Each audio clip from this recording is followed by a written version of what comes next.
of more of a team that held our composure, but I think in the end, when the three didn't go in, it seemed to have gotten down into the net and popped back out.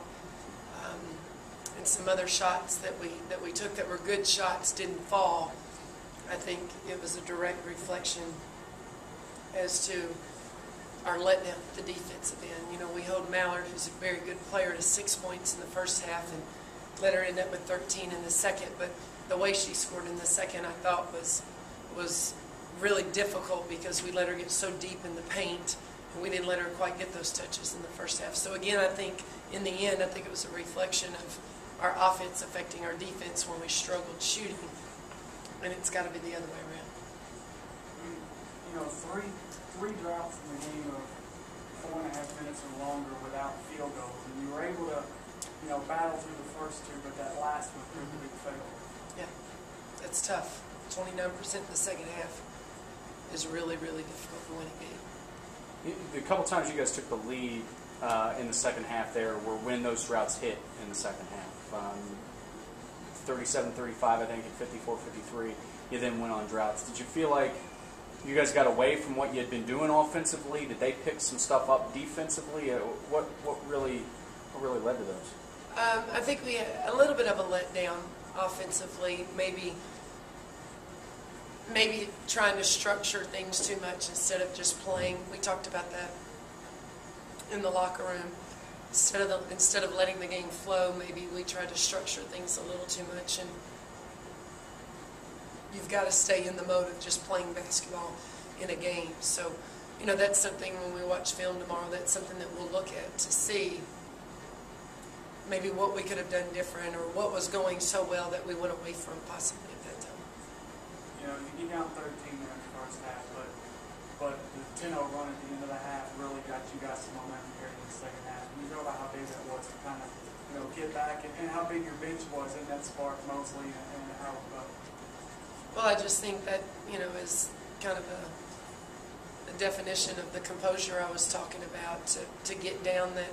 And I also think Amy was really good at that point too, because she'd gone to the bench early with 2 fouls and had to play, when I went back to her, had to play the rest of the half with those 2 fouls and be very, very smart.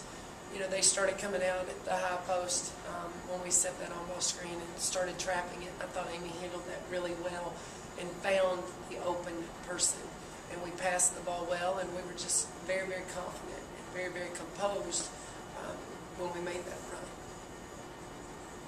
I mean, you know, we kind of talked to Keisha. Keisha said she liked that physical play. She likes to play teams that kind of makes it almost an NCAA tournament feel. You know, she equals her career high at Western tonight. She was really aggressive from the get-go, and it was really rewarding for all hard work. How big was that for you guys, that way she did?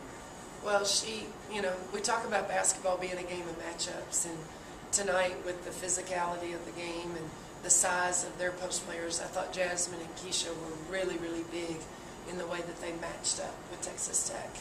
And I thought the two of them both were very much ready to play and very much took advantage of going up against the bigger, more physical type post players. And, you know, it was really, really good to see both of them play as well as they did. It's the second straight game you guys didn't get production out of a large number of people. I mean, at Vandy it was Arnika and Lateria. Tonight, Keisha, Janae, Amy to a certain degree. Is there something that people have to do to kind of pick it up a little bit? Obviously, I mean, you want to get the ball with a hot hand, so to speak, but on a night that Lateria or Arnika or whomever may just not have, you know, their A game, is there something that they need to do to find a way to still, you know, manage to be productive at some points when they're on the floor? I think you get in the gym and you get shots up. I think that always helps. Mm-hmm. We talked about it being such a strong rebound team. I think at one point, you know, it was 24, 23, you guys were ahead, and then they out-rebounded you down the stretch, and you got a lot of boards there in the key moments at the end.